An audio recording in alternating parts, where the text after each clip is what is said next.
Hey, what's going on, fight fans? Hey, this is Coach D, the Wild Man, coming at you again with another episode of Coach D Media. Now, you know I do a Coach D Media. I talk about all things combat sports related, from the highs to the lows. All right, let's go ahead and get back into it. Today, we're going to talk about Hype Train. Now, back in the day, the early years, or even the middle years of the UFC, hype means the next up and comer, the next big thing. Who's going to be the one that take over the UFC, be in the top spot, even be the face of the UFC? That's how serious we used to take hype. So when Dana White and the MMA media and everybody was to hype a particular fighter, and you see a lot of content, a lot of write-ups, and a lot of podcasts on particular fighters, that means we putting the hype and the media behind this guy being the next big thing. But now lately, we've seen a lot of derailing of hype trains, where a lot of fighters who are supposed to be the next big thing are getting derailed on a regular basis. So talking about going from one fight to the next, hype being derailed, where they can't even get on a win streak big enough to go, okay, this is the guy. They win a couple of fights, then they lose the next one, hype over. Then they lose the guys they weren't supposed to lose to, hype really over. Like, you got derailed. It's one thing to lose two hype guys coming up at the same time and they clash and you go, okay, this can go either way. So you can't really say one guy derailed the other one because they were both on an equal hype train. You see what I'm saying? But when you got somebody that all the money is on this particular fighter, and then an opponent who wasn't supposed to win wins, you be like, all right, well, you know, was he really the guy? Was he really the guy we were looking to hype? And that's the question we got going on today. Are we kind of watering down what it means to be the hyped fighter coming up? Right? So we're going to talk about what Chiaro Barillo and from MMA Nerds, and Zhang, the male version of Zhang that was supposed to be the big thing in China that Dana White was supposed to put all their money behind. So let's talk about Chiaro Barillo first. If I'm saying this first name right, Chiaro, I don't know. Anyway, right? He's supposed to be the guy that's going to be shaking up the division. He's making waves. People are saying, okay, he can pull it off. He got the look. He got the charisma. You know, he got some skills. Then in his last fight, you know, he got walked down. He got outfought. Right? Hype train over. You can't hype anymore. Right? We can. I mean, in the UFC, we could still throw you somewhere and rebrand you, but if you were supposed to be the guy we were choosing, that's a different story. So it's kind of hard to say when you're picking fighters, why you're picking a particular fighter, and we'll go over that, like, you know, as we go on. So Chiaro is pretty much coming out of Brazil, but that MMA nerd brand they had with a select group of fighters that wear the glasses with the tape in the middle, they were making waves, right? They were starting to kind of separate themselves from the pack a little bit, but it's kind of that kind of little, you know, branding push starting to die down a little bit. And, you know, they're seeing a lot more chinks in their armor. So they're not really pulling off what they used to pull off, right? But don't get me wrong, they're a good bunch of fighters, right?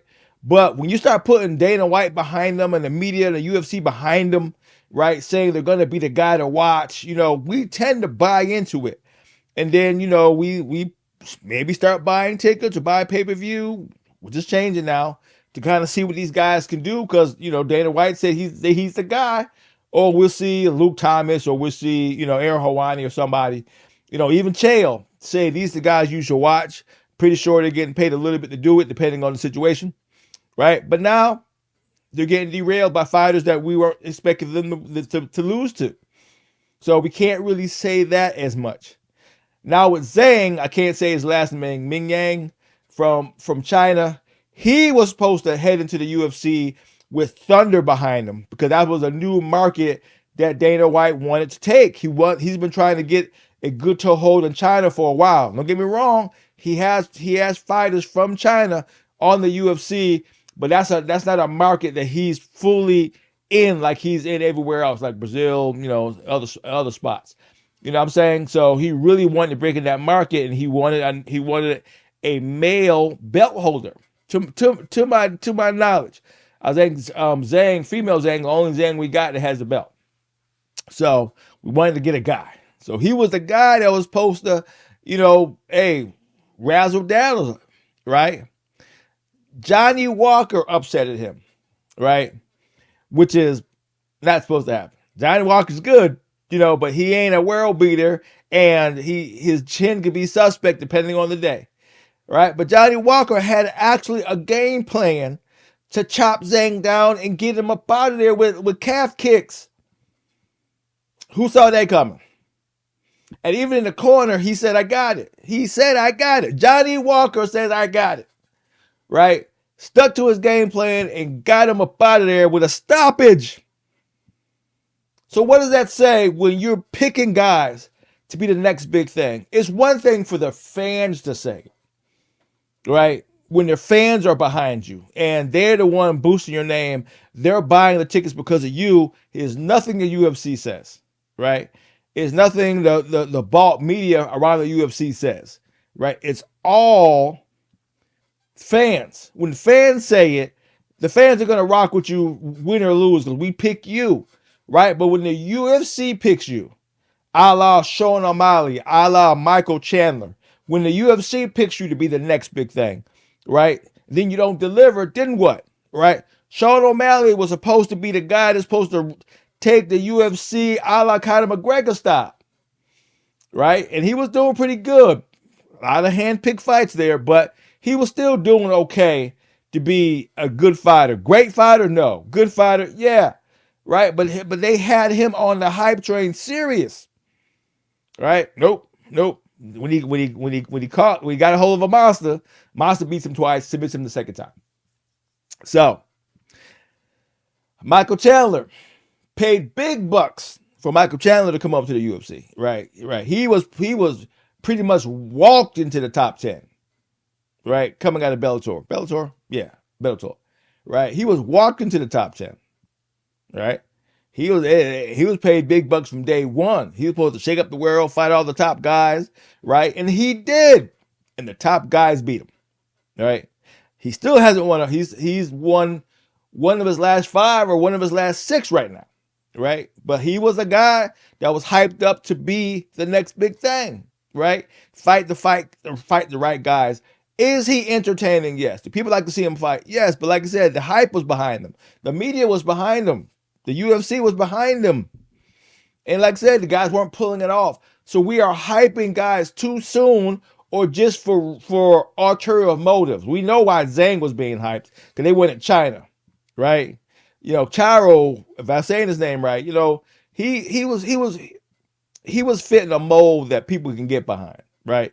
If I had to put it into something that I can go, okay, this is why, right? But like I said, world beater, no. Either one without world beaters at all. And it was proven in their last fights.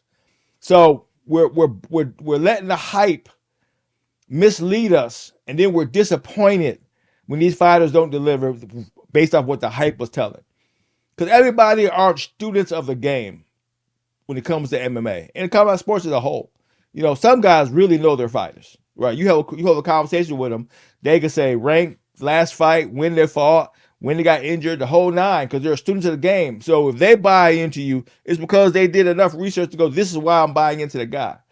Most people buying into what's hot today, what shows up on the news feed, what Dana White is saying, keep an eye on this guy, and what media outlet is saying, keep an eye on this guy. That's what we tend to fall into.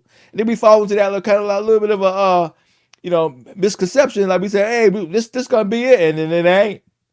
Now we're upset. Now we're disappointed. You know what I'm saying? So we might have to let the hype go, because we're not seeing guys that we should be seeing. Go up the ranks, beat the right guys, and got the hype like it's supposed to have. Right? So we'll see. Right now, I can't get down with it. So that's all I got. That was kind of getting me in the head a little bit. I said, let me go ahead and run my mouth on this. So it is what it is. All right, that's all I got.